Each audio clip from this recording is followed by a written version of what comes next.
a little man. I remember my heart, so young and sweet. Each time I hear the ring-a-ling, it's that old heart calling me. Well, Harper. Hello, friends and neighbors. Hello, Jenny Parrott. Hello. Welcome to the Jenny Parrott Show, featuring Michael Malamud on comedy and Landis Armstrong on guitarmedy. Oh yeah, that's how you play. Close to the heart, close to the heart. I hope everyone's having a great day. Jam time. 1, 2, 1, 2, 3, 4.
Version of a murder ballad. There's a lot of old bluegrass songs where he's like, Annie, where'd you get to?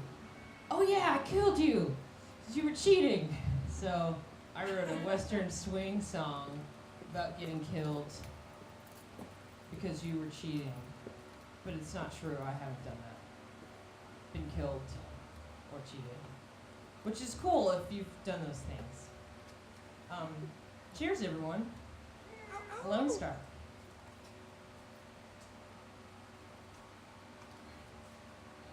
La, la, la. So we'll do a little 4-5-1 on the intro. Si, senor. 1, 2, 1, 2, 3, 4. Just one day.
cooking up here. I'm sweating out.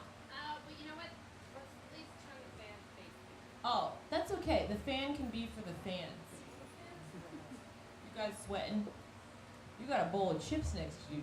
You need. And then it can make your skirt fly too. You can be like Marilyn Monroe.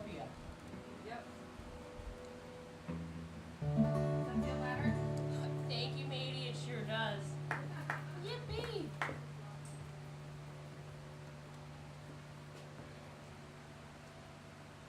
Played this one the other night at the Driscoll Motel Bar, and the Longhorn was crying.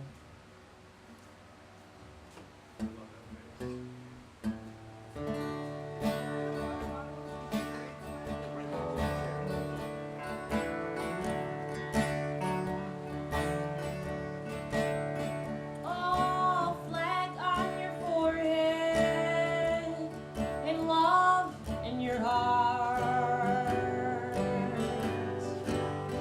my friend. Ooh, you live the part. Didn't you know that I was born? I know we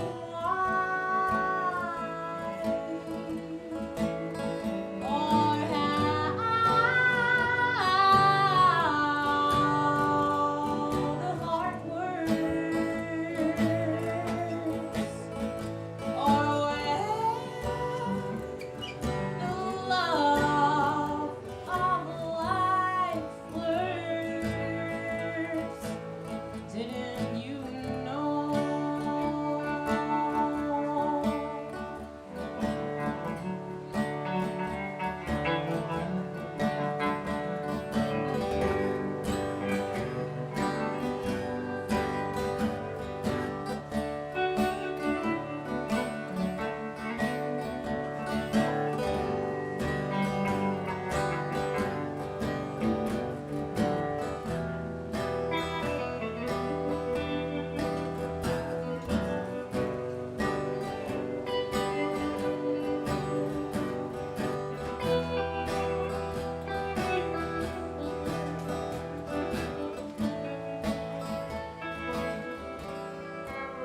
Oh, you call it drunk after 5 weeks dry,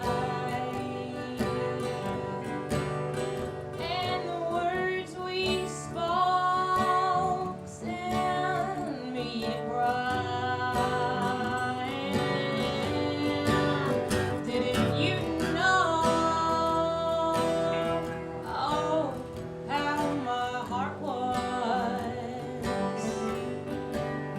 Didn't you know how my heart is? Your friend in sorrow,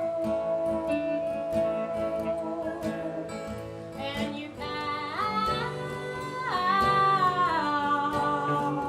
in joy,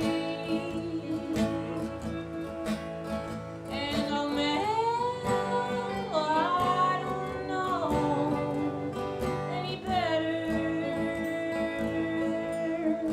Didn't you know?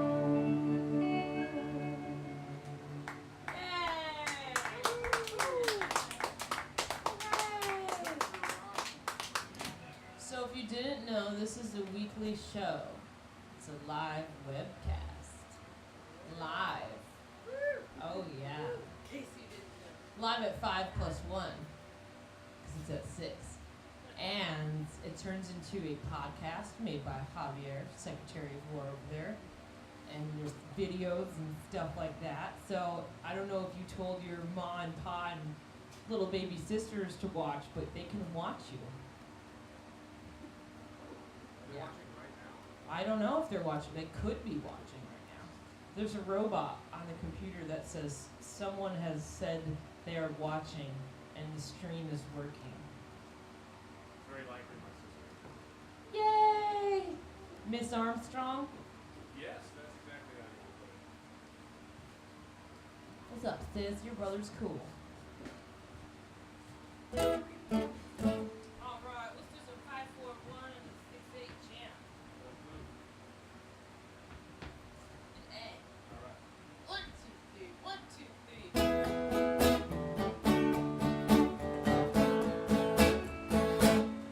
There are days when I try not to think about you. There are days I just let the cameras roll.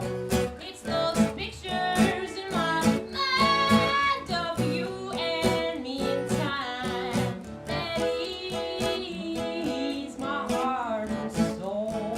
And the angels sing, baby, baby, but are you on his mind? Do I just one in a line of fools?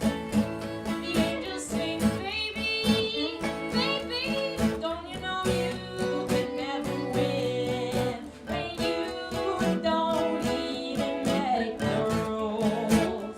Come on, buddy.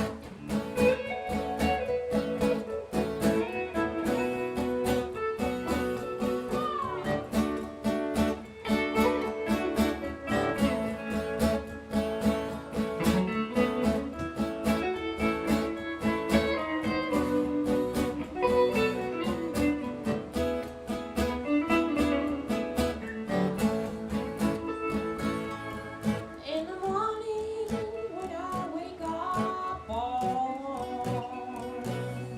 I feel love like a warning in my bones. It's those pictures in my mind of you and me in time that ease my heart and soul. And the angels sing, baby, baby, but are you on his mind? Or just one in a run of fools? The angels sing, baby, baby, don't you know you can never win when you don't even make a rule?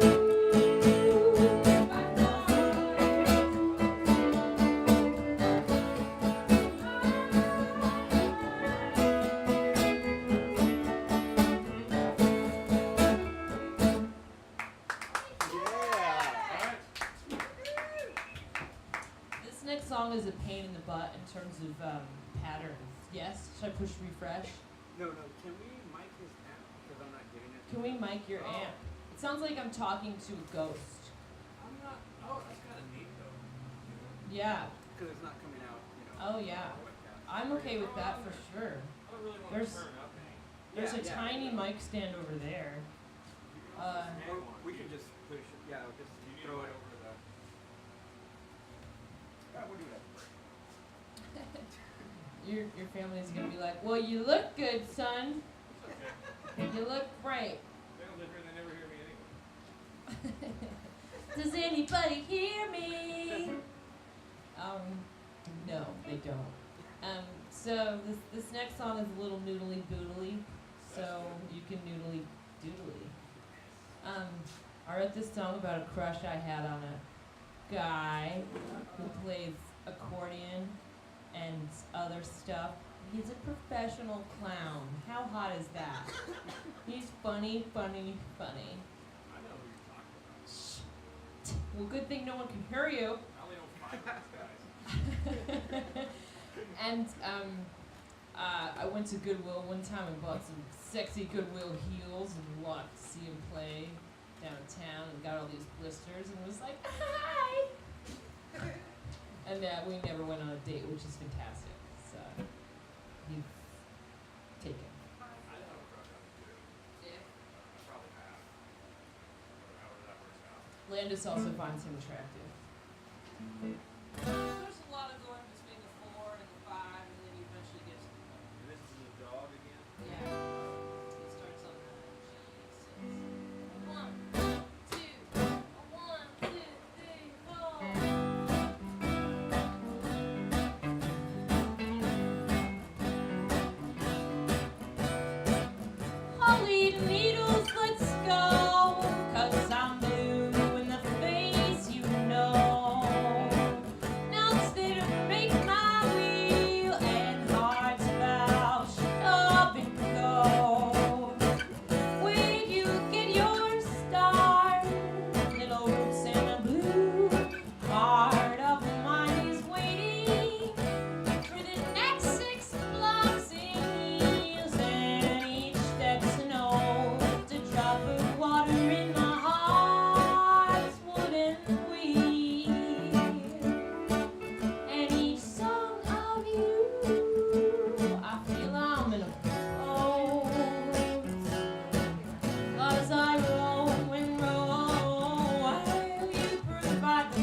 something in my living room, and I'm going to conquer something between the couch and the door. 'Cause there I spy the living, where I can grow things and think free. And there I can interpret all my new freedom really does sweet.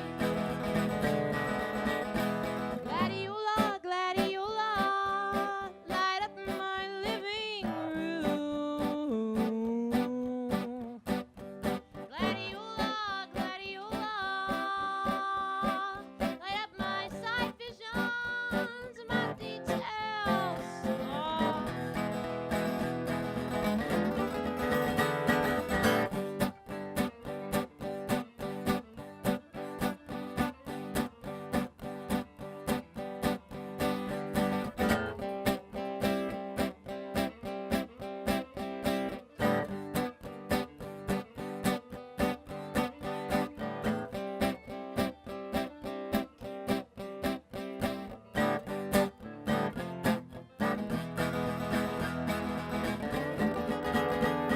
I'd sing a new tune, baby, I'd sing a new tune. Endangered songbirds, I tell you I gotta do it if you don't want shot from the fence. Endangered songbirds, all you gotta do is sing out to get that pistol bent. Gladiola, gladiola, light up my living room. Gladiola, gladiola, light up my side visions and my details. Yeah, yeah. And I'd sing a new tune, baby, baby, sing a new tune. Oh, I'd sing a new tune. I'd sing a new tune.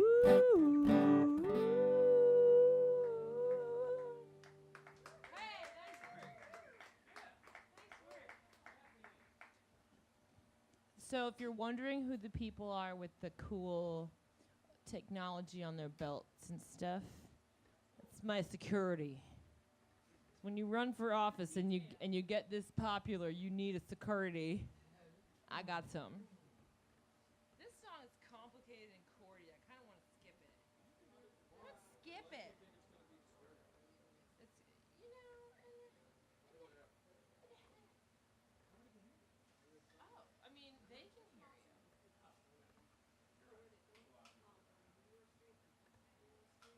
How about? Okay, we can try. Yeah. It's a C sharp minor waltz, and it also has a B in it, and you know. Un, dos, tres.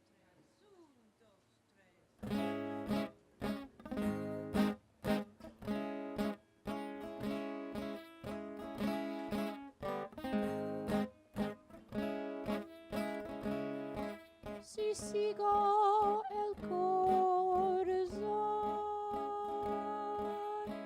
no tendría amigos y tendría familia por hacerles enemigos, porque las caricias hacen enemigas, porque las caricias hacen sinfonías con el lobo, el saxofón y yo.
no tendría amigos y tendría familia por hacerles enemigos, porque las caricias hacen enemigas. Digo porque las caricias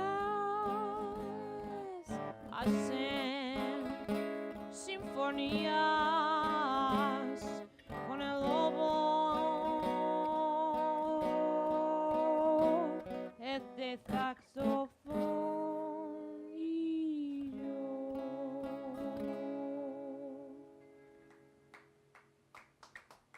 Es la verdad. It's the front of the house party. Thanks. Go, thank you. Yeah, that'd be really nice and pleasant if after a song you were like, "Hey Jenny, we should have skipped that one." No, we should have skipped it. Girlfriend, that was trash. Sí, a mí también es mucho más divertido cantar en español cuando usted está aquí. Sí, sí, eso.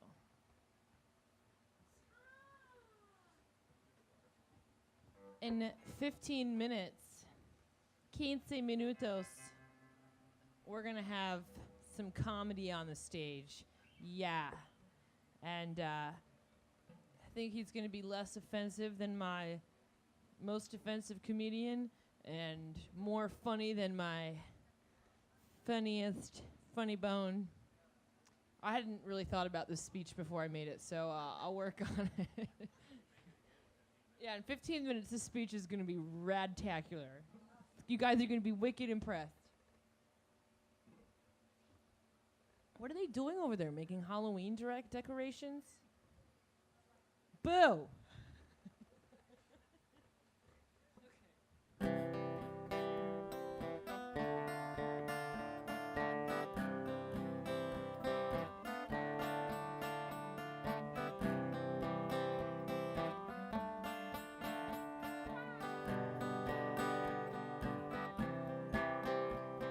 Well, you saw yourself as a daughter of class. They saw out your weakness. Someone pulled the knife out. 'Cause they picking on you while you're trying to fix your shit. Selling your sickness whilst you working on it. Dropping the bombs on most hollow ground while you take it lying down. But you got 1 year crying on your friend's couch. 2 years of picking back up from your change pouch. 3 years of fighting going on in your head. Crying, wishing you was dead. Oh, you saw yourself as a daughter of class. Oh, they slaughtered your weak ass. Someone pulled the knife out. Come on, tell me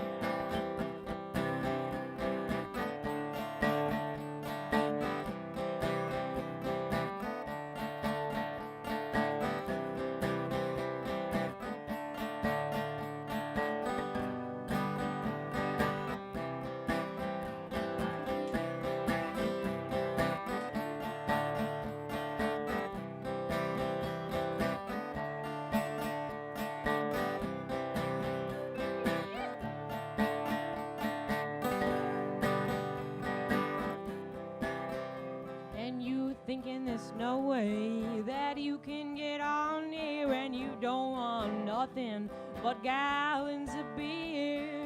Fighting with yourself over what they said. Crying, wishing you was dead. You got 1 year of crying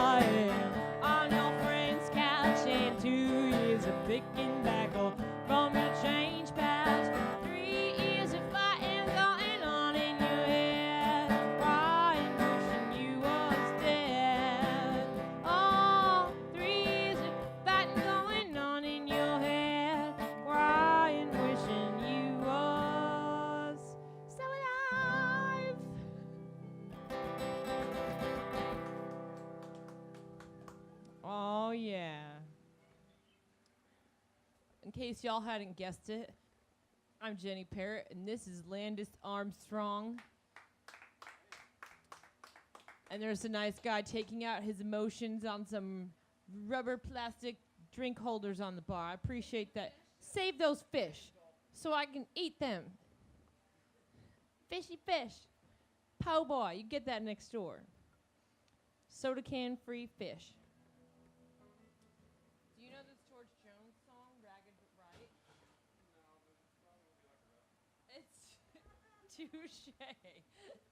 Touche. It's gonna be just like them. He actually wrote this one. I didn't know he wrote songs until someone said that he wrote this. I don't know a lot about him either, man, but I saw him. Okay, let's back up a minute. I'm gonna tell a story. One time I was hit by a semi-truck. 2012, and I lived in West Virginia. And I was convalescing myself. And the first thing I did when I went out was I went to see George Jones at an old speed motorway track, dirt track. I think they have dirt track races. And then he was playing this dirt track race. And he goes, "Hey, y'all. Glad to be back here in West Virginia. Aren't you glad I showed up this time?"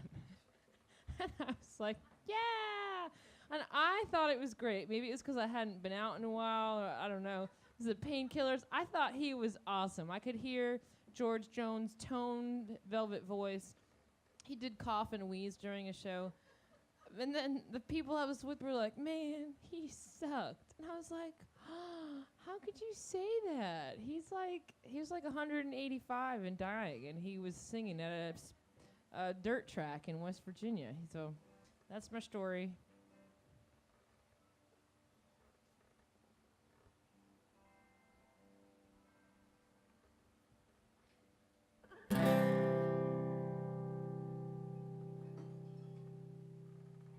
Well, I've come here to tell you folks that I'm ragged, but I'm right. I'm a tramping rounder. I stay out late at night. A porterhouse steak 3 times a day for my board. It's more than any loafer in this big town can afford. A big electric fan to keep me cool while I sleep, and a little baby boy to play around daddy's feet.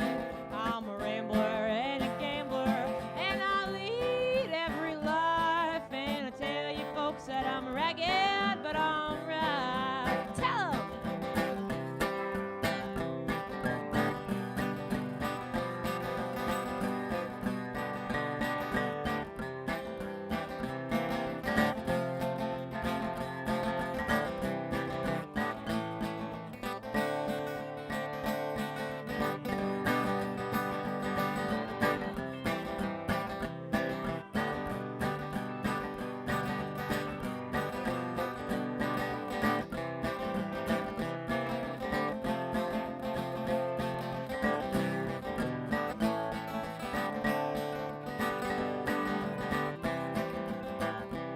Oh, yeah, Landis Armstrong on the fender. Ha, ha.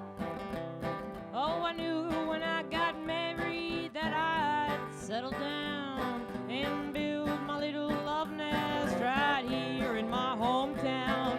Well, now I've got a family, one that I'm proud of, and I know that I'll be happy because they the ones I love. A big electric fan to keep me cool while I sleep, and a little baby boy to play around daddy's feet. I'm a rambler and a gambler, and I lead every life.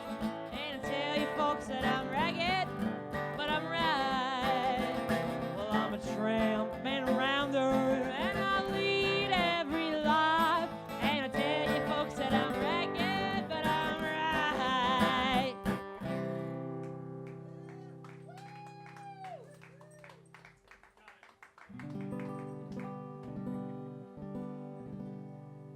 I bet if George heard me sing it, he'd be like, "Are you taking liberties?" And I would be like, "Yes, just a little bit."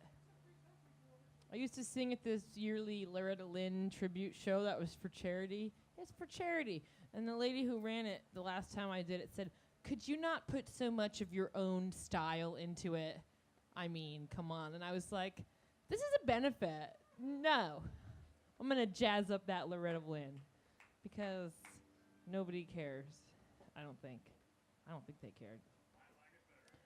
I got chased out into the parking lot by a lady who was in a family band with her husband and daughter, and she goes, oh my God, I like the way you sing. Will you teach my daughter?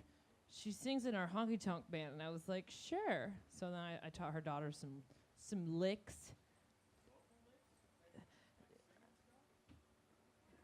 We had ice cream together. Duh. Oh, God. Here's another song about a crush I had one time on someone from Oklahoma. They don't talk much, so I never really knew if, there was feelings. I have too many feelings. Do you write songs, Landis? I know. I was thinking that the Oklahomans I know won't shut up. Are they older? Yeah. Ah. Well. Maybe the young ones don't have room to say anything because the old ones are always up. Yapping. I want to be in a tornado with him. Just kidding. This is a waltz. Regional crushes. Well, there was a time when at the drop of a dime I would run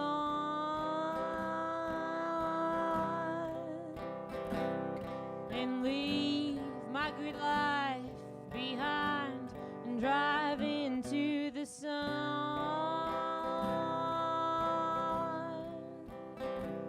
Then I'd run through the fields to your house out there on the plain,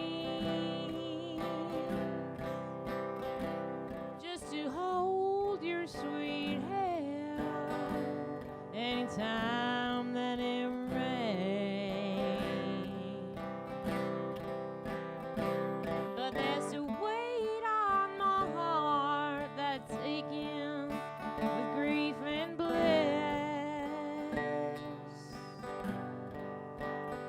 And I won't be the same after ever feeling like this.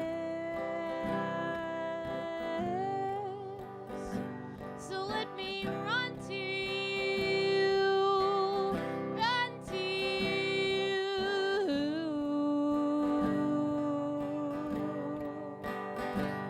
Let me run to you, run to you.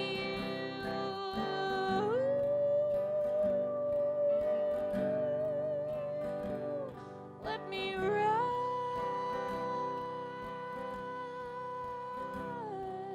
to you.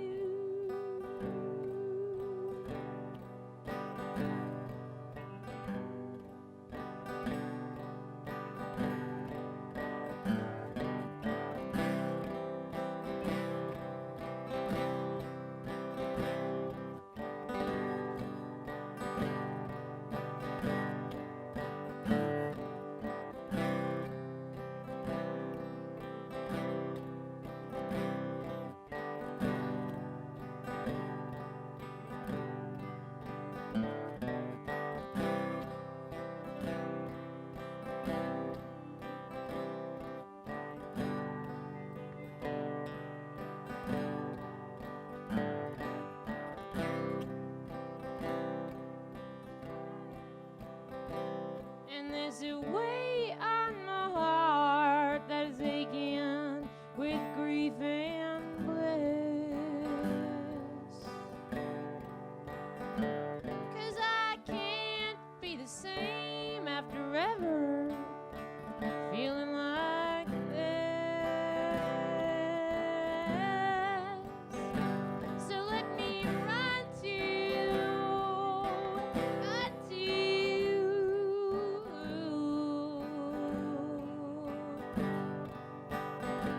Let me run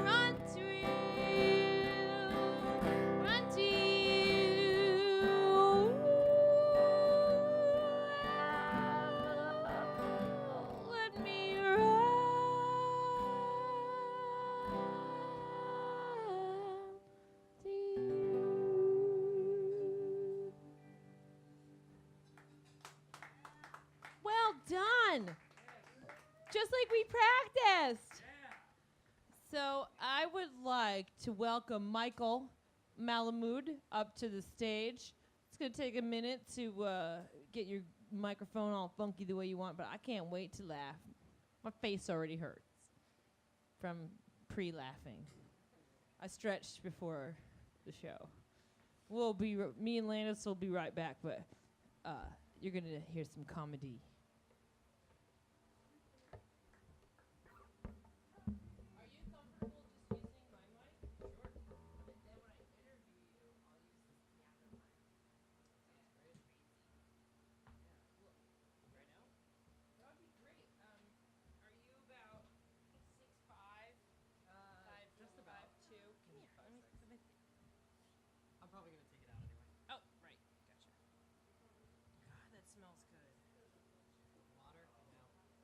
Your water smells great. There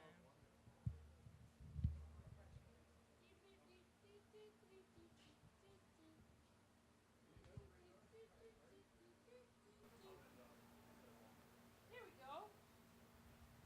Thank you. Thank you so much. Yeah, here we are. Anybody who's in the bar, feel free to come up closer. It would be very brave of you. I won't hurt you. There would be more room for comedy to happen. It'll be great. Feel free to come sit up close. I can't guarantee that I'm good at this all the time, but, you know, some of the time, let's try it out. I'm going to get right into it. I have been doing this for 2.5 years. I've been told a variety of things getting off stage in a variety of places, interesting things, been given advice, haven't taken it. Jury's still out on whether I should have. Been given advice, only been told I suck once, which is amazing given some of the decisions I've made on stage. I was told I suck once by this guy.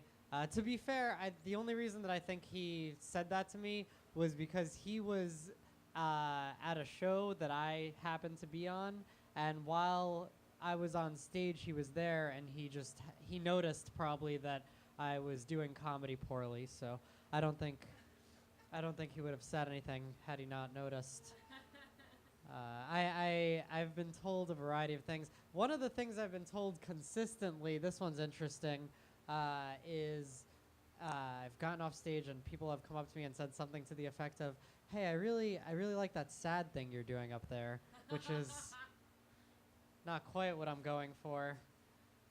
Strategically, comedically, not what I'm going for is a sad thing. I didn't think I was doing anything sad up here, but then one time I was talking to my friend, and he was telling me, he was like trying to get me to admit, he was like, "You've got to admit, you're pretty sad." I was like, "No, I'm not. I'm not a sad person. I think that you're just seeing what everyone else is seeing. I think it's easy to see me as sad because I'm actually a hopeful and optimistic person in a world that's very bleak and dark." And he was like, "See, like that right there, that would be a prime example of you being sad." And I said what I still think to this day, which is like that hope is not like a light that's so bright that you can't see it. It's more like a small candle in a dark room. You know, you use it to like guide your way. And he was like, "I don't know how you're making it worse right now, but you definitely are. I'm really impressed by you." Yeah, that was a fun little bit. I read this article recently. The title of it was "Extinct Toad Rediscovered in South America." Okay, extinct. Yeah, right. Extinct toad. The title of the article should have been "Humans Wrong Again." That would have been more accurate. That's so characteristic of the way that like I experience people in the world. Is like just I don't know. Like, do you ever feel like people are way more sure of themselves than they ever should be all the time? Do you ever feel that way all the time?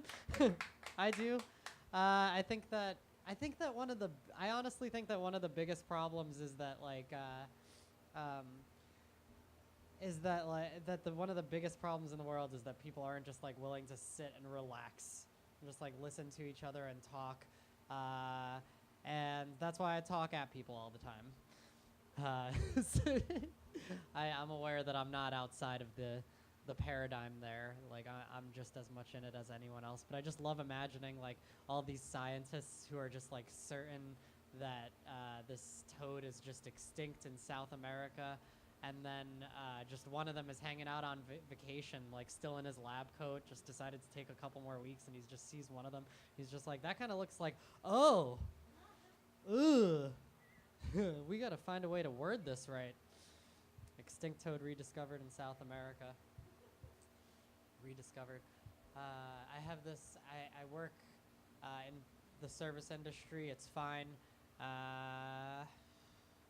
I'm okay with it. I have some problems with it, like when, just when people, I don't, there's this notion, I'm from Brooklyn, and where I'm from, people are deeply impersonal all the time, and it's not because they don't like each other. Like there's this notion of New Yorkers being cold and distant. And one time I saw a homeless guy dying on the street, and I can tell you about that, and that's an example of that. But like that's a whole other story. But generally I think that it's just like we're so focused on our shit that we're not paying attention to the stuff around us. And I kind of respect that in certain ways, like when you're working a shitty job and like people don't treat you like New Yorkers. When they walk into a store, sometimes they'll get like a can of soda or whatever, and they'll walk up to the counter, and there'll be a line, and they'll just throw $1 on the counter or however much it is and walk out, because like who has time, right? You got to get to your job that's meaningless, so you can't hold up the whatever. That's the only problem I have with working in customer service, is that like the other day I helped a guy get ingredients to cheese sauce, and then he thought we were friends afterwards, and it was like, no, we're not friends. We're not friends at all. We're just, I mean, I'm happy to get you all the ingredients for cheese sauce, and I can even like give you a presentation and pretend that I'm interested in cheese sauce. I'm good at customer service. Like I can pretend that I'm interested in it, but like he gave me a tip and said that we're bros at the end of it, and I was like, you have a distinctly wrong impression of what a bro is. It has it has something to do with cheese sauce, but just removed from the whatever. I work in the customer service. I have this, there's this girl at work right now who, she works with me. She dislikes me more than anyone I've ever met. Like top 10 dislikes, and I have no idea. Do you ever not know what you're doing, but you know you're doing something? Like you feel this hatred from this person. The craziest part of it, I don't like her either, but she doesn't like me more than I don't like her, so she's winning, you know? It's rough, because like she's managed to get herself in this position where like, I don't know if you've ever been in this position where you like don't like someone and they want you to like them. It's the best, most intoxicating power you will ever feel in your life. You just continue not to like them, and that's the position she's in with me. For some reason, even though I don't like her, I'm like trying to like I have been trying to be like amicable with her. Do you know what I'm talking? You seem like you know what I'm talking about.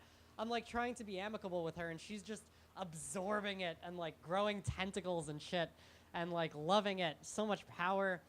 And I'm trying, now what I'm trying to do is I'm trying to stop talking to her. Like now she's like, I'm coming into work and she's starting to make conversation when we're the only two ones there, and I'm leaving these vacuums of silence where there should be responses with you love it. Yeah. Good. You love it. You show her. Yeah, right, exactly. Because I want her to come more towards me so that I can dislike her from a position of superiority, so I can turn the tables. I totally get it. Yeah. Yeah, it's a complicated thing. I've written pages on it. My friends are like, you should be very glad you're a comedian, because you'd be something else otherwise. Kind of like how doctors are like, like doctors are just like repurposed serial killers. Like surgeons, they love like cutting into people, you know, and like it feels good to them. It's fascinating to them, and they get to use it to help people, and it's wonderful. But like I'm really nervous about what like apparently there are now these like tiny little robots that are being used for surgeries, and they're way more accurate. And like I feel for the surgeons. I know that like there are a lot of them who are like, how do I tell people that I'm sad that I can't cut into people anymore? How do I do that? What else do I want to talk about here? I'm gonna just take a quick look at my notes real quick. This is nice. I'm having like a looser set, which is good because I don't like being. The only thing I don't like being comedically is like too robotic, you know. Like just like sometimes I go up with these like long prepared bits and I'm like, here is my comedy. Do you like it? And they don't. And it's you know, it's just a thing. Girl at work. Here's a quick line that I just enjoy saying. There's this other girl that I've been hanging out with a lot, and I'm like 95% sure that that there's like chemistry between us and that there's a thing. But I don't want to have sex with her because she's my friend, you know, and I hate it when my friends come. I just hate it when they succeed. That's yeah, that's a joke. That's good. I like that. That's fun. I feel. What else do I want to talk about? I like talking about. I like long sincere bits, and then I like just fucking around. Like here's the thing that, like I think that I don't like that there are like different standards in the workplace. Like I don't think that how people hire people is fair.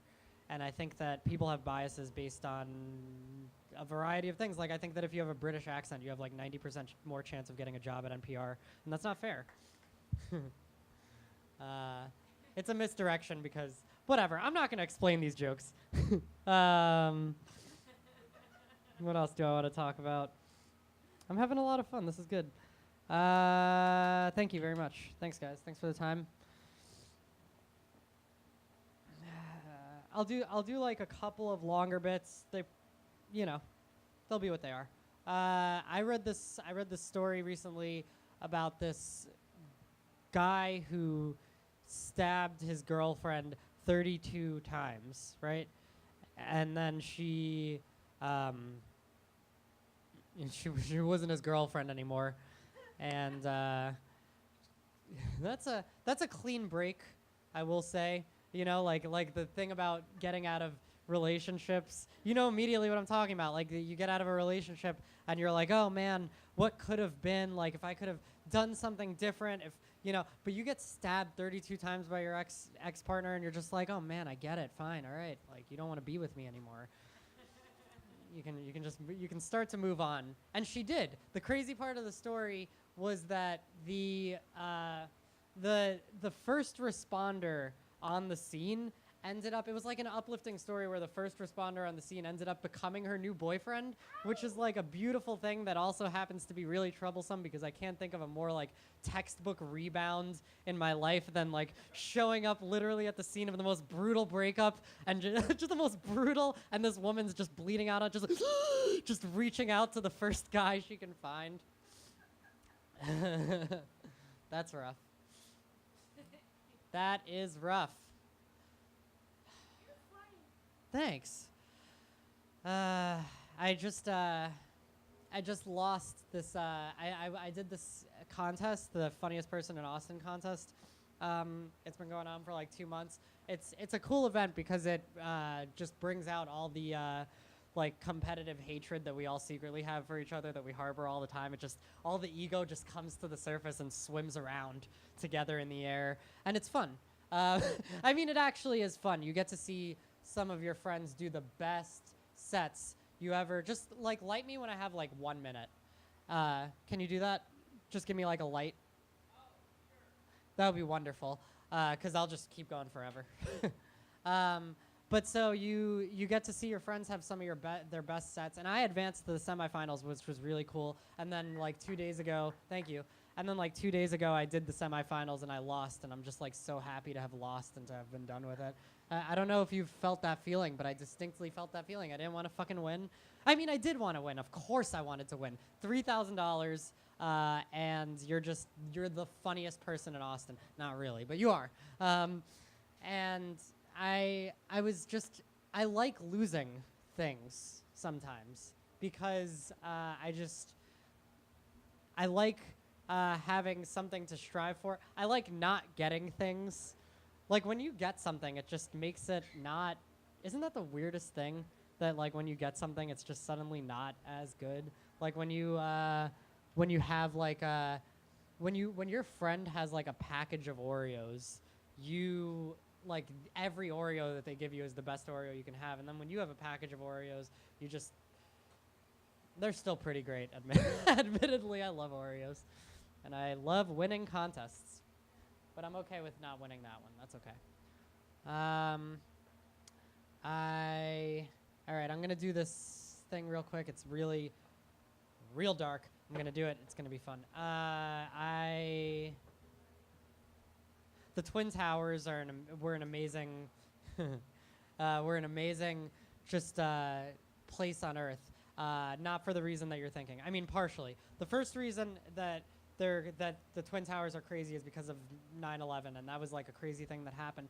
But another crazy thing that happened that's like really crazy in a different way was that in 1970, someone tightrope walked across from the top of one Twin Tower to the top of another Twin Tower, which is one of the most amazing things that I think happened in human history. Is that's like that human feat is so crazy, and it's crazy that like one of the most terrible things in modern history and one of the greatest things happened in exactly the same place. And the only thing I can think of that would make it crazier was if they happened on the same day. That would have been different. That would have been because as a I don't want to get too technical about like tightrope walking, but like a 9/11 crossover can definitely make or break your career. Like if you can pull that off, holy shit! But you probably won't. You probably won't. The news would have been so different. The thing about 9/11 is it's such a bummer, and because I went home and I was like 10 years old and I turned on Nickelodeon and I was like, I wonder if SpongeBob's on, and then I just watched the Twin Towers slowly collapse for 5 hours until bedtime at 9:30, and that made us different. And I just wish that instead of like one tower, 2 towers down, it was what the news had to be: one tower. Oh, look, there's a guy up there tightrope walking, 2nd tower down. I feel like it would have added this like whimsical quality to it that would have made it like easier to not take seriously. The guys on the news would have had it rough. Like the first tower would have gone down and it would have gotten hit, and then they would have been like, the first news report, and they would have been like, we don't know if this is an accident or a purposeful attack. We're going to keep you posted on this. And then like a few minutes later, they would have been like, we have a second report? Every statement is like a question now. That there's a man tightrope walking? And this guy, I'm imagining that the guy who's up there is just so zen and focused, because you have to be amazing to be a tightrope walker, that the first plane goes into the tower and he is just still up there shitting his pants.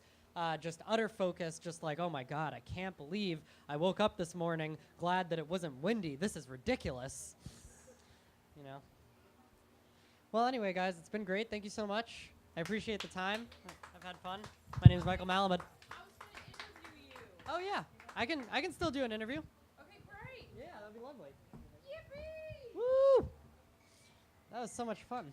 Excuse me, a round of applause for Mr. Michael Malamud. Woo, thank you. Thanks. What's your first memory of being funny? Oh, man.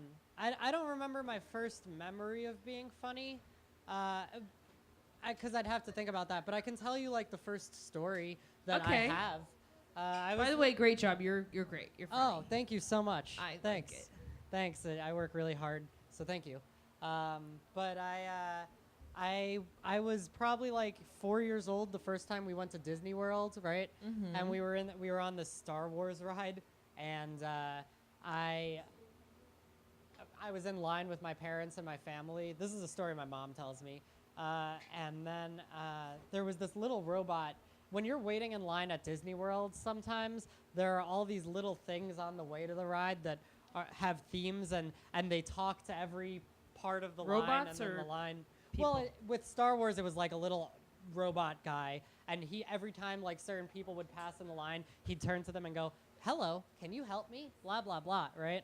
And then more people would pass, and then he'd go again, "Hello, can you help me?" Right? And I was 4 years old, and I was like passing by with my parents, and he said, "Hello, can you help me?" And I went, "Me?" And everyone, like all the adults, started laughing. And it was fun. That was your first time you were funny. Maybe. Okay. Arguably. No, I mean that's a cute thing to do. That's Yeah, funny, yeah. funny, cute. It represents, it's very representative of my life, because my life is just going through just saying things that, like just saying things, and then they end up being funny, and I'm just constantly misunderstood. But it's okay. It's all right. It's in a good way. So, did you get the inkling to do comedy by yourself, or did one of your friends who misunderstand you say, "You need psychotherapy," or "You should do comedy"? I always wanted to do stand-up. I mean, actually, really, I always wanted to be a musician. You did. And I Sometimes tried. I want to be a comedian. Dude, it's so interesting between, like, I love talking to musicians, because Here I am. I go, yeah, right. Usually when I there she is. Usually when I talk to a musician, I'm like, I don't know. They usually go first. I don't know how you do what you do. And I go, I don't know how you do what you do. Because I did a music open mic once in my life, and it was like one of the scariest things I've ever done. A musical? Music open mic. Oh. Yeah, I found it. The amount of vulnerability. Did you totally bomb? Oh, I probably ate my dick. I mean, I don't know. It's hard That to tell. sounds like fun. Yeah, it depends. Never mind. Not in that circumstance. I mean, I had a good time. I'm glad I did it. I really wanted to be a musician, but I just, I think I'm more naturally a comedian. You're more naturally whatever, right? Yeah. Yeah. So we were chatting a little bit before about being PC and the line between tragedy and comedy, and I liked your 9/11 joke. That was good. You weren't. Thanks. You could go real wrong with that kind of stuff, and Oh yeah. that was tasteful and beautiful. Like, let's make this great again. Yeah. Yeah. I mean, I have said terrible, uncompromisingly terrible things on stage. I've done that. And it was when I was less of a clever writer. And not that I'm super clever now, but I do know how to navigate a little better around harder stuff. And Austin has really done that for me, because the crowds here are, they're not going to take some like bigoted bullshit, but they will give you a chance, usually. Mm-hmm. If they think you're, I think the thing is, if people think you're funny, and if they have a sense that you're not an asshole, which is a very hard thing to project. Not being an asshole is hard to project all the time, because people just make an impression of you.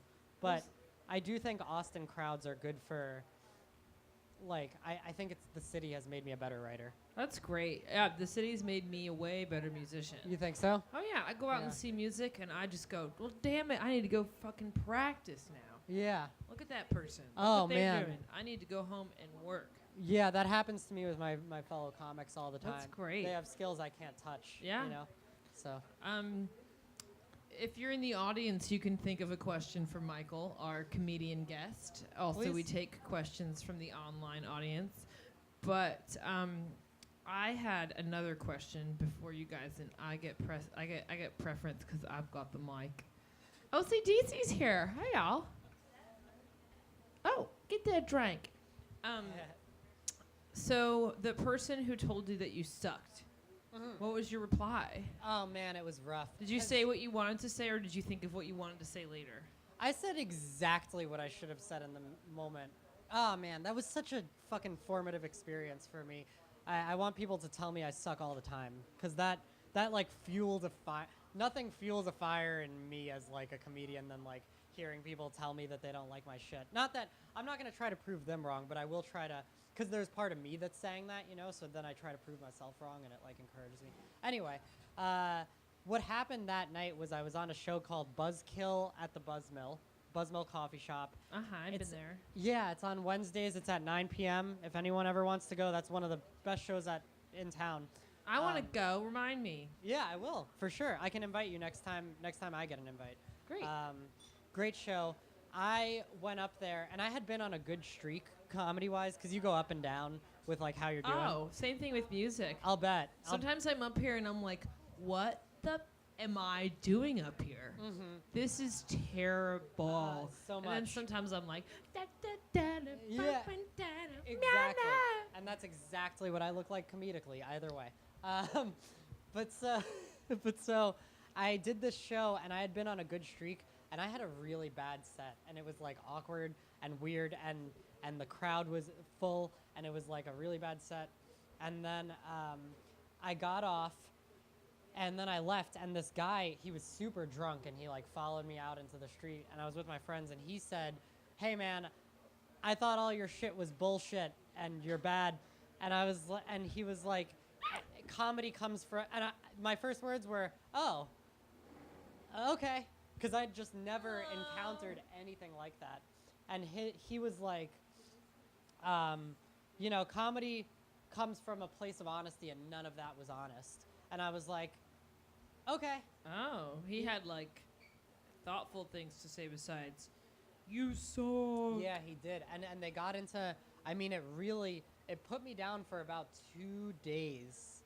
And I wouldn't go back at all, because like once someone like tells you that to your face, and like you go back, it's just like, oh, I'm never gonna, you know.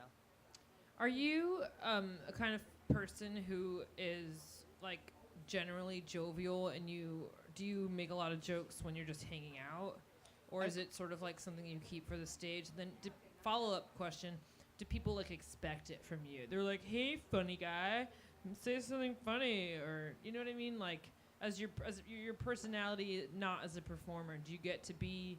I feel like I go through phases. Definitely. Sometimes I'm like being way funnier and sillier than other times. And another thing is people don't expect it from me as much, because now my close friends, as I've done more comedy, my emotions when I'm off stage are more like this. So you really don't know what to expect. So my close friends know, like, all right, I might be getting like funny Michael, or I might be getting like a different kind of Michael, and they They're love me, cool. and I have the best friends in the world. And it's great. Yay! But yeah, like I Mr. have- Rogers, they like you just how you are. Oh man, you don't know. I have people who love me, and it's like unbelievable. And I don't even. Sometimes You it's seem just lovable. Crazy. Sometimes. Thanks. Until Thank you're you. performing surgery on your neighbor's kitten. Yeah. Or like just I don't know, doing a variety of other things. Audience members, does anyone have a question for our wonderful young comic, Michael?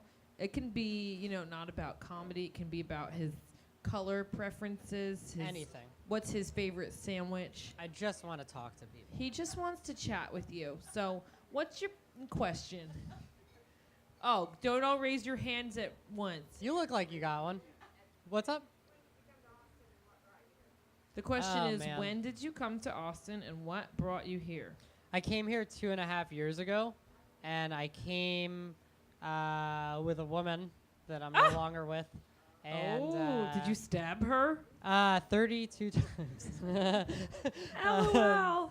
Just 32 times, and then I forgot what I was doing, and I got distracted and walked away. I came here with a woman, but we also came down here because of like warmth and like because we heard about Austin, like a lot of people, being like a really cool place to be, and it has been largely in a lot of ways.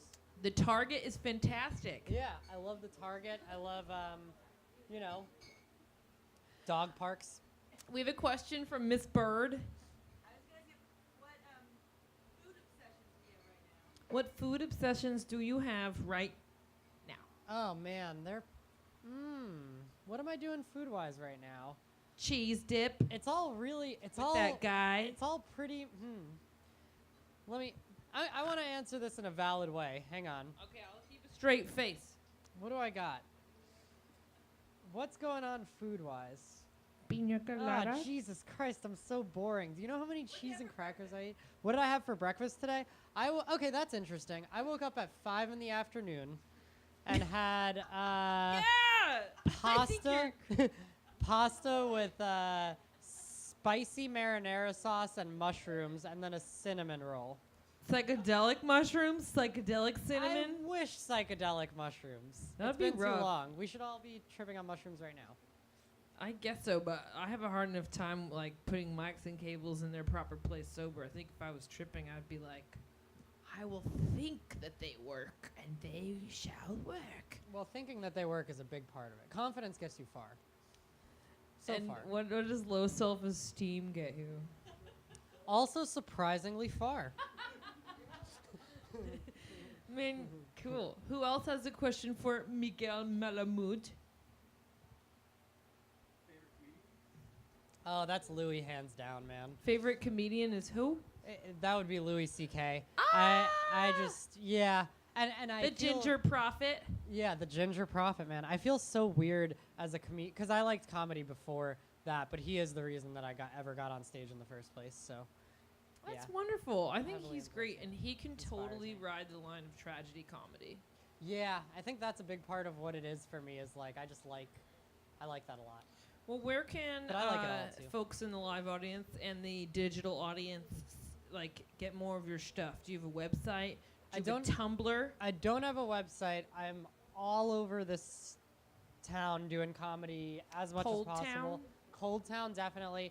Number one recommendation, if you're really looking to see any comedy in Austin, I would go on lastgascomedy.com. lastgascomedy.com. Or alternatively, it's the same website, but it'll get you there, austincomedy.info. And if you're looking for me in particular on that website, you could go to comedians. My name is there. I'm Michael Malamud. If you click it, you'll see all the shows I'm doing in the upcoming whatevers. So, yeah. Well, I'm not your Love to see mama, out but there. I'm very proud of you. I think you're fantastic. Thanks, Mom. You're the best. Thank you for coming on the show. You're welcome Thank back you very anytime. much. Oh, thank you so much. It's been fun. Your music is great. Thanks. Me and Landis gonna hit it here again in a minute. So refresh your drink, have a big think, and we'll be hanging around.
Man, this music you jamming is cool, matey.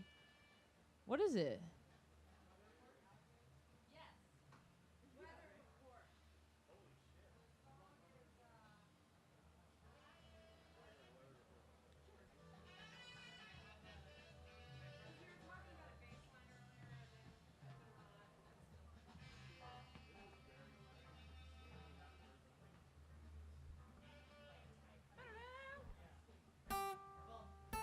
I can't play very well or fast.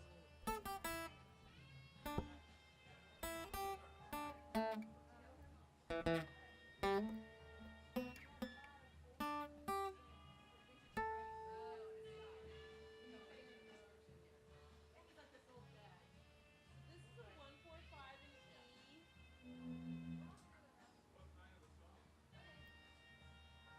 I'm gonna change that shit. Let's do something in B flat. And it's kind of train B 145. What? B flat.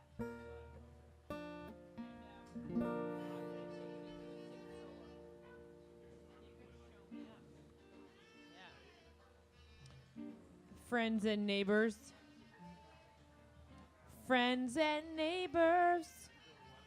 I like you just the way you are. Except for you. I'm just kidding.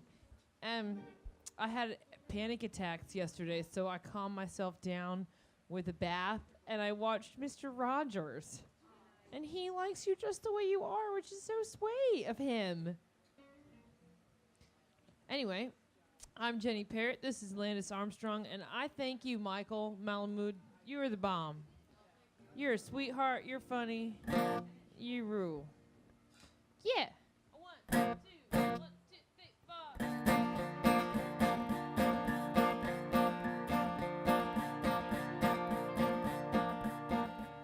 Oh, so hot it knocks the socks off. A tune in your head paints the it's in your mind.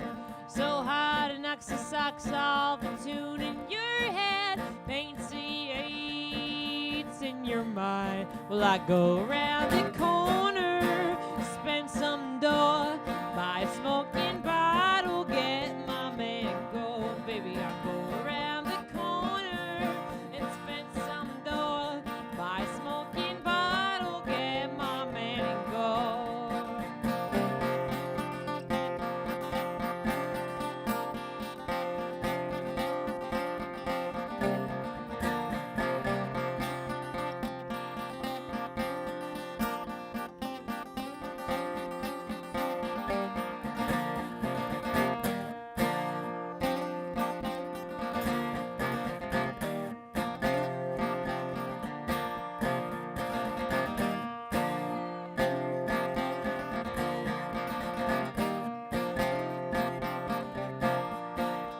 Well, I got empty bottles in the back of my car Saturday night in jail. Of all the sinking boats with no bucket or float, bail, bail, bail. I go around the corner, spend some dough, buy a smoking bottle, get my man and go. Honey, I go around the corner, I spend some dough, buy a smoking bottle, get my man and go. Landis.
Armstrong landing on the moon. Well done, bravo. Let's do some rocket blues and J. This one's dedicated to Michael because you said you liked it. You saw the video of it. I made a zero budget video, unless you count me taking the director to P. Terry's. We're both like, we need to make something pronto. So we made some stuff, and this video features me modern dancing in a purple slip and these leggings. It's very sexy. And we used, what's it called? Slow motion. He was like, look at your phone, act like you're texting. I was like, I'm a bad actor. He was like, just text somebody. And then I was sang while I slow-mo texted someone, and that plus the modern dancing. It's an internet hit. I think at least 35 people have checked out that video. Meow.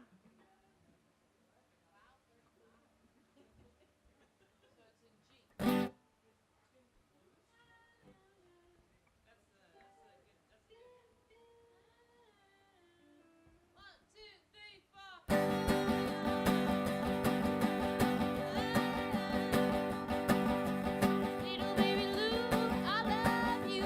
You're so good to me and your mama too. But I've been fucking up all of my world on and on, yeah, on and on. So I can would not like to be a girl, yeah. I'm walking down the road with a head full of gold. I'm picking up old butts and remembering what you sold. It's a cheap way to live and it makes you feel broke. Highly broke, yeah, highly broken up another old man. Till your dream's just a joke, 'cause it's a joke, yeah, it's a joke.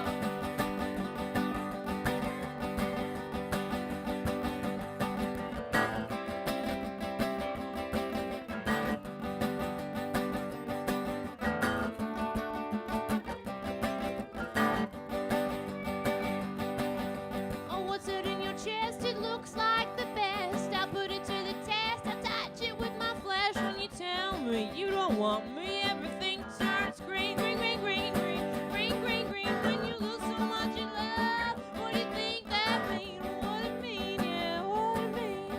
Little baby Lou, I love you. You're so good to me and your mama too. But I've been fucking up all over my world. Oh, yeah. Oh, I can't, no, wouldn't I like to be a girl? And oh, yeah. Landis Armstrong.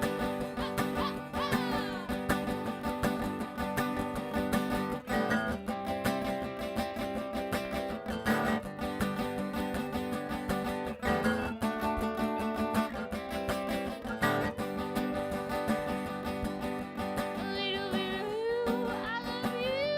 You're so good to me and your mama too. But I've been all over my world and oh yeah.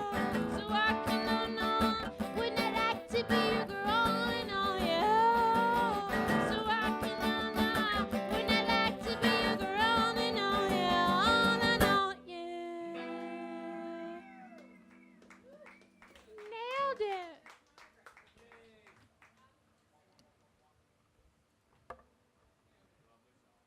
Thank you.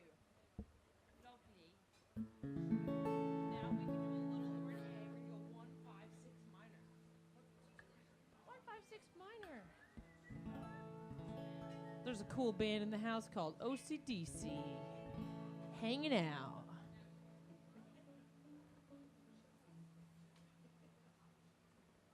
All those CDs and vinyl are by donation. So, if you want to tip us, we will appreciate that. If you want a vinyl or a CD, you just tip us an extra 75 cents. That's what they're going for on eBay.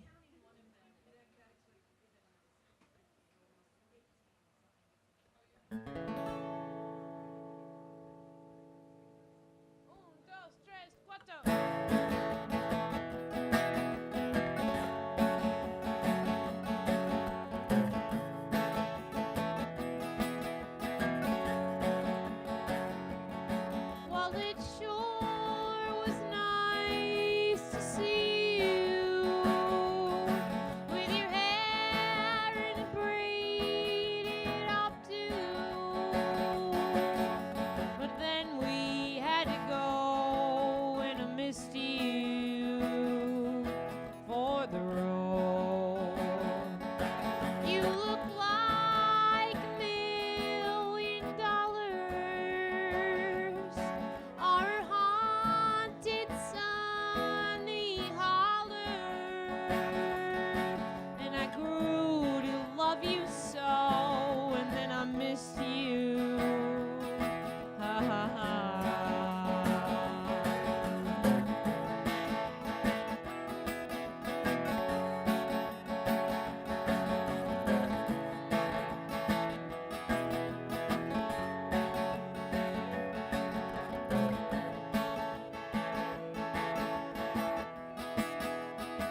I just heard like 6 beer cans open at the same time. That was the most exciting thing I've heard all day. It's all for you.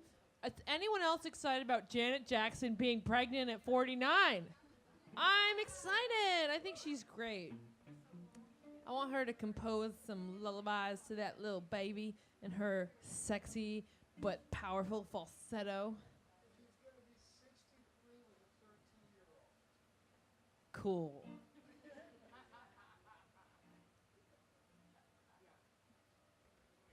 MILF. No. Hang on. Give me a second. I'm going to think of this. Miltswa. Mom I'd like to sing with. That went over great. Miltswa.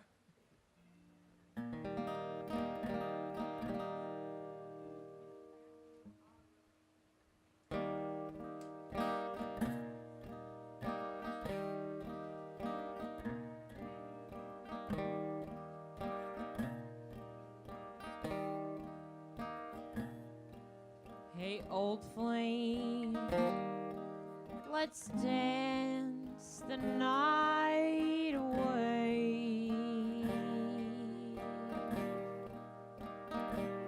'Cause I'm gonna keep myself from you someday.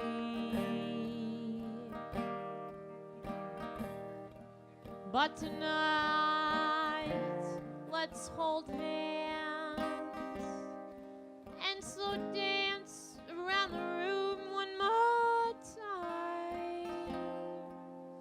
Then you go home to yours, and I'll go home to mine.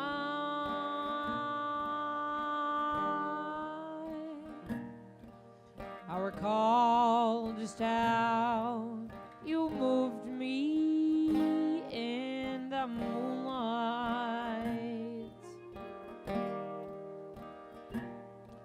with your hands so strong and so sure.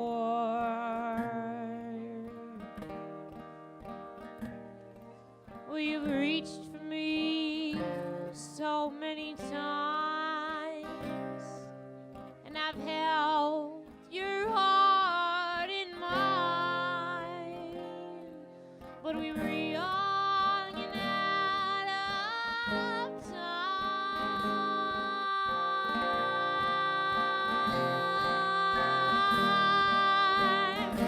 What will I choose?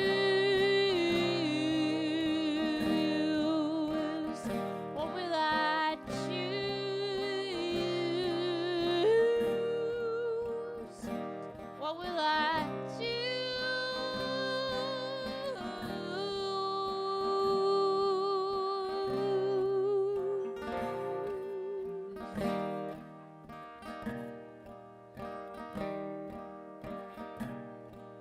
And then there's the man I'll leave behind.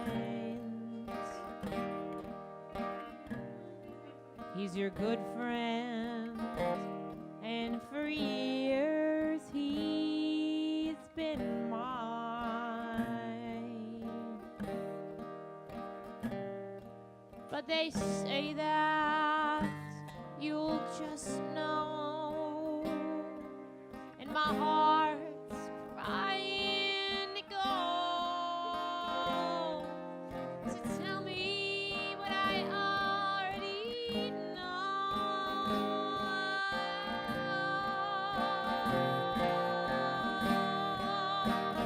What will I choose? What will I choose?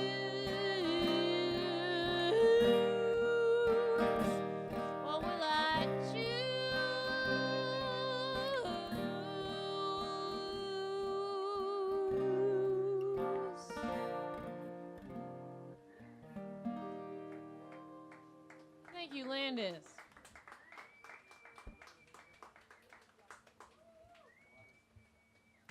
I'm gonna play a new song. Thank you very much. I'm working on figuring out how to. It's like kind of a millennial statement. I feel that I'm working on figuring out how to make an album. And this next song is new, and it's gonna go on it. It's gonna go on it. It's called Magic, or if I'm in a bad mood, it's called Madness. They're both 2 syllables, and they start with ma.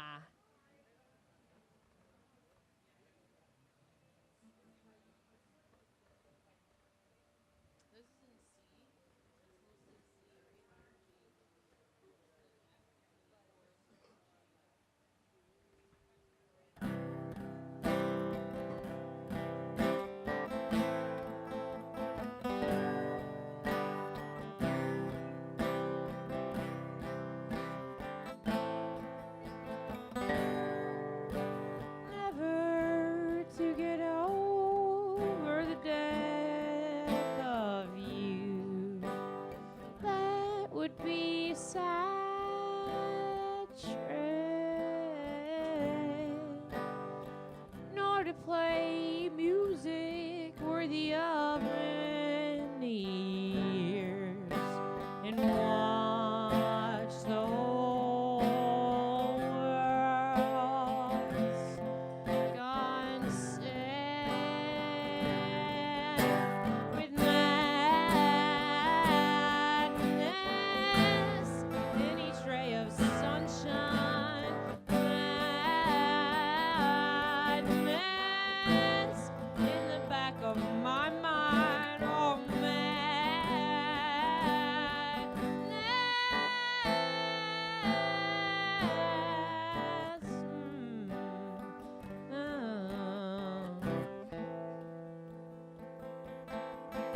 Never to get over the birth of you.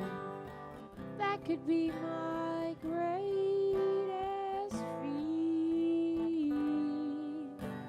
And to sing music worthy of such sweet years and love past. All to see with magic in each ray of sunshine. Oh, magic in the back of my mind. Oh,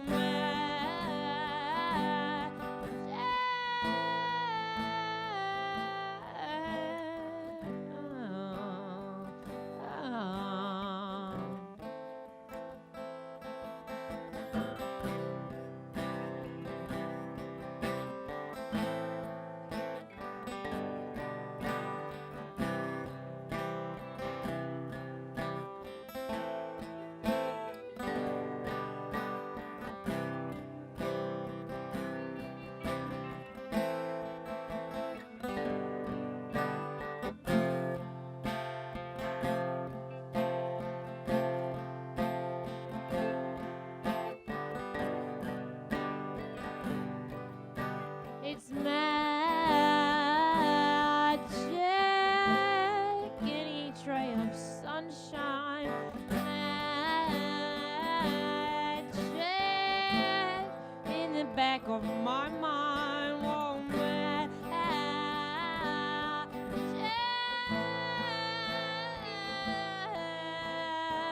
Oh.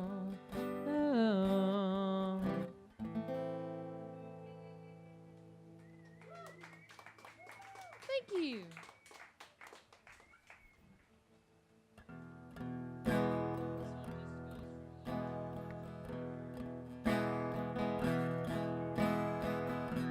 This is my bluesy grunge song about the genocide of the Native American people. Everybody's got one.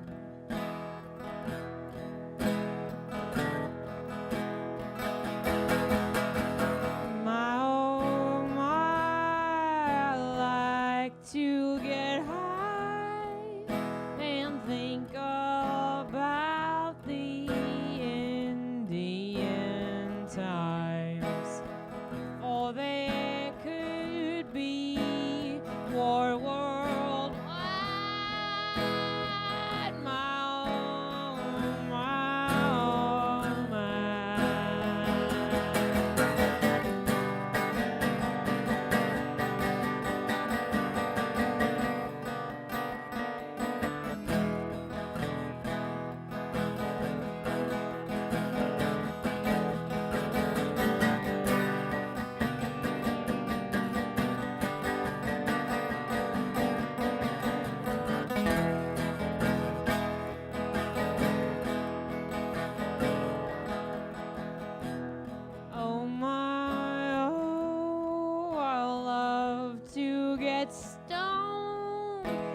sing a mournful song for the bones. White man won't lay to rest. Claiming he knows best.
To get high and think about the end times, for they could be war worldwide. My.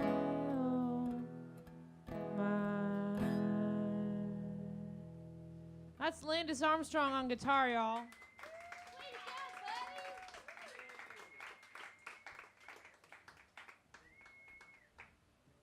We have time for a handful of more hits and numbers.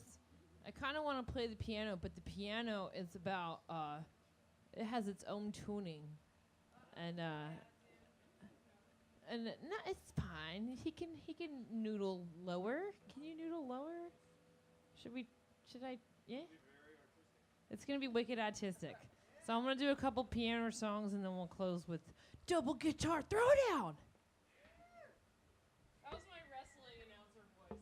Double guitar throwdown, Landis Armstrong. That would be great. I think I'm going to do...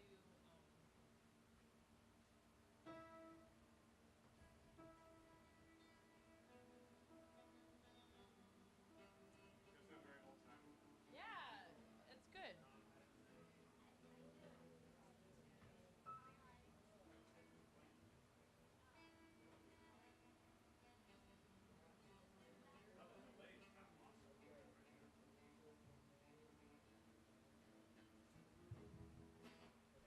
So we'll do one in D.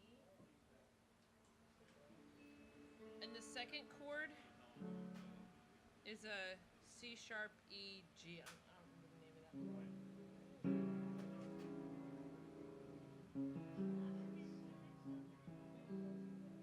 Perfect. Yeah.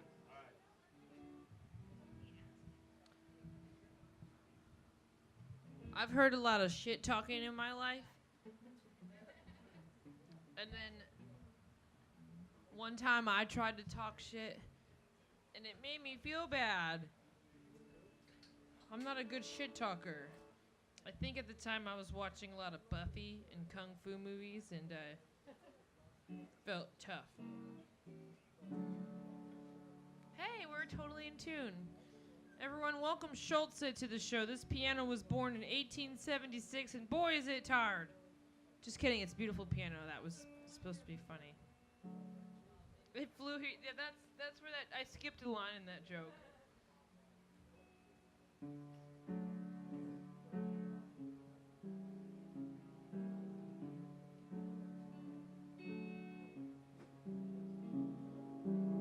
There's also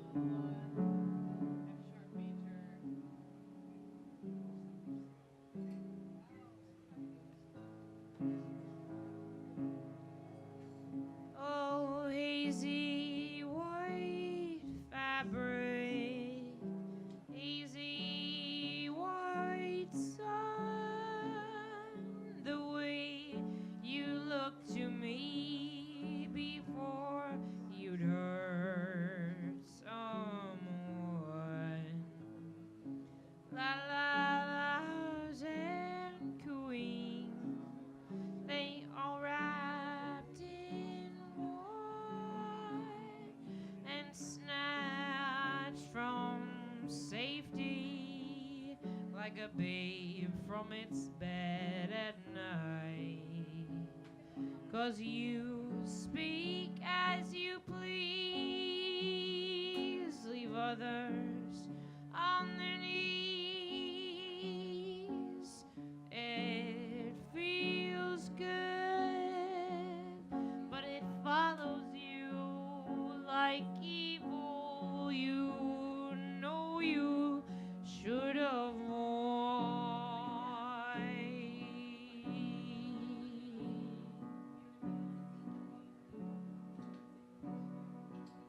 Well, I borrowed your ammo and bathed myself in its design, wallowed in its darkness and found divine. Yes, I spoke as I lied, held the other side of the knife. It felt so right, but like an ending night, I know I should avoid. Oh.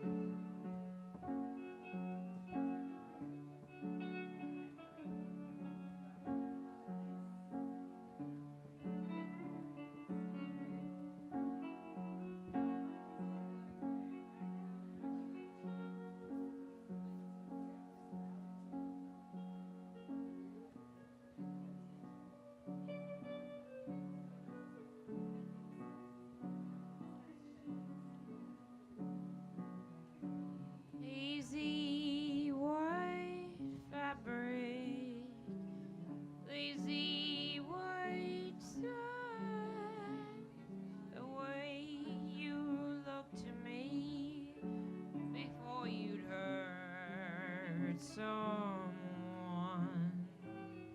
'Cause you speak as you please, leave others on their knees. It feels so good, and it follows you like evil. You know you should avoid.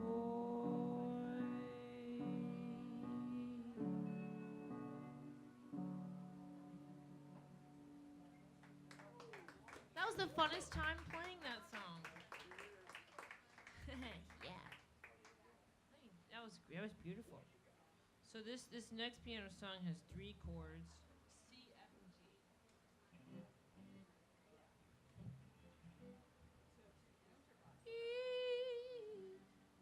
Gospel, slow gospel country.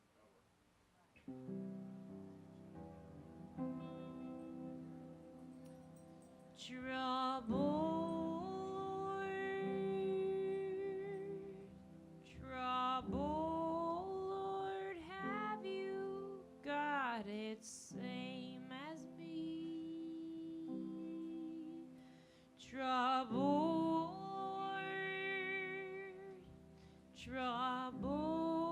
Lord, have you got it same as me?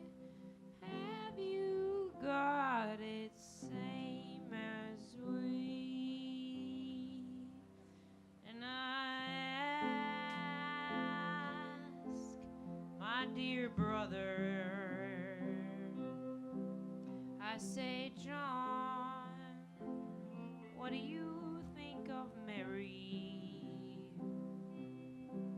He says, girl, don't I wish I knew better?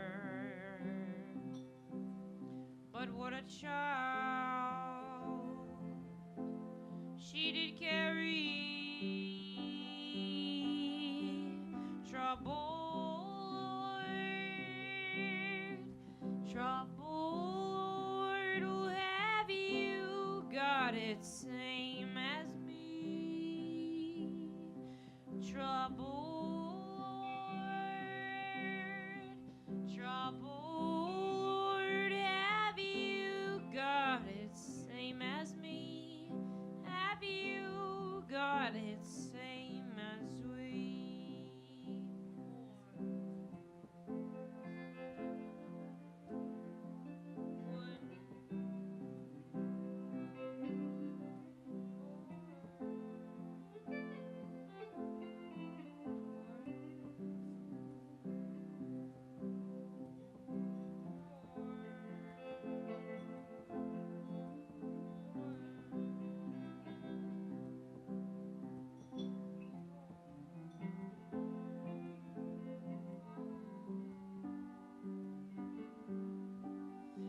Trouble, Lord, will have you got it same as me. Trouble, Lord, will have you got it same as me. Have you got it same as we? And I ask, my dear Father, I say, Dad, what do you think of Ruth? 'Cause I put my faith in you, as if you could know the truth. Trouble,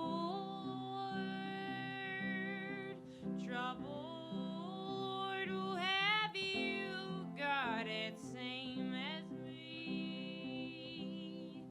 Trouble, Lord, will have you got it same as me. Have you got it same as we?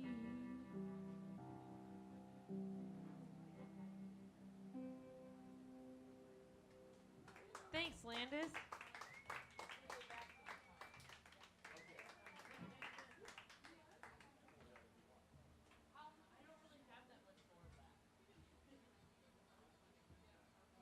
We've got 1 to 2 more songs for you, and I'd love to thank you all. This has been a fantastic show. We do this every week, and it's a live webcast and podcast. Landis is not here every week, nor is Michael, but hopefully the guests are just as exciting. Oh, thank you for your tips, y'all.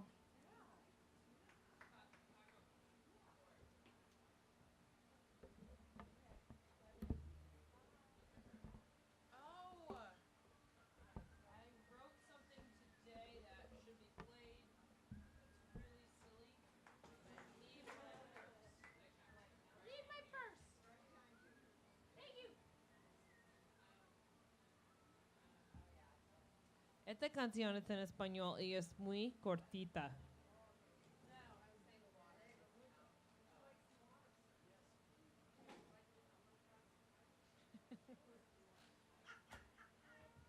This is going to be the most artsy thing since Picasso.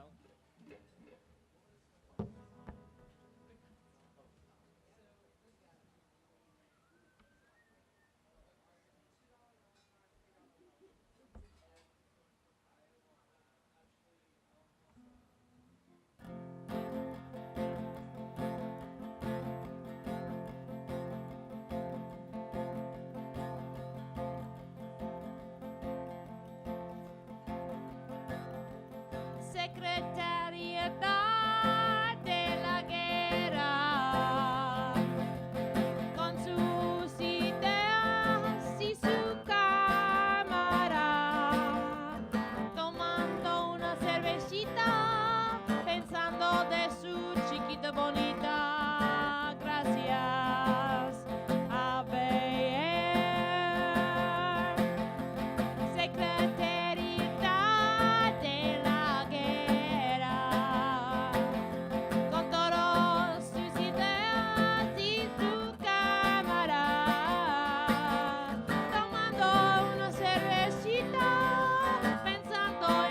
chiquita bonita, digo gracias.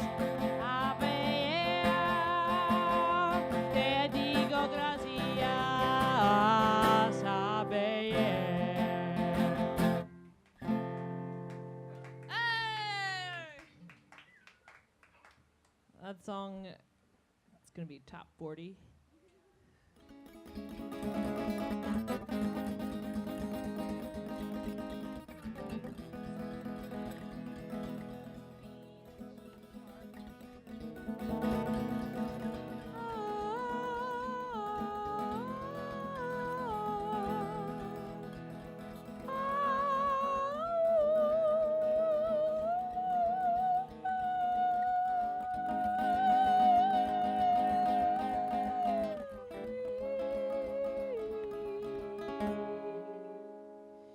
You might call them shadows,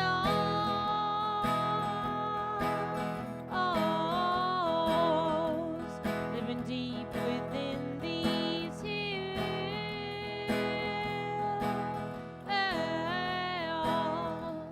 But I suppose they friends of mine, 'cause I know how they feel.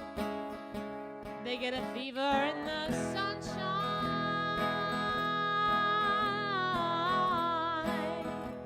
Don't want folks to know they laugh.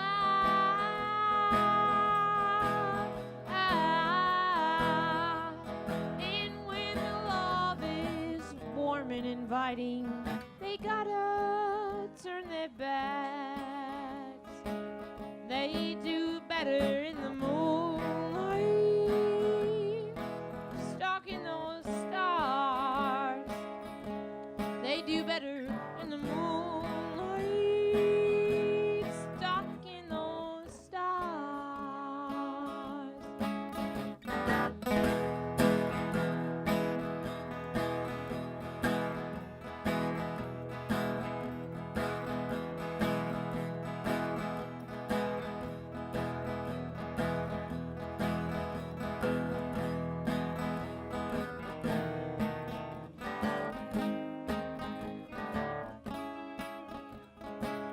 Oh, they do better in the moonlight, stalking those stars.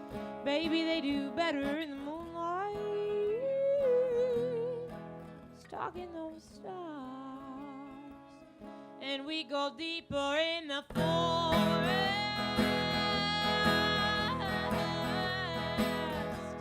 than folks would claim was wise.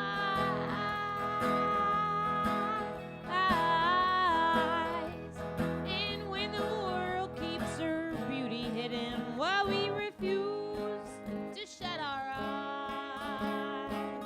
'Cause we do better in the moonlight, stalking those stars. Baby, we do better in the moonlight, stalking those stars. Baby, so much better in the moonlight, stalking those stars. Thank you, Landis Armstrong, everybody. Hell yeah. Thank you to Michael Malamud. Thank you, Dozen Street. I'll see you next week. Con Mas Jams. Have a wonderful evening, everyone. Maybe I'll see you outside while I finish my beer.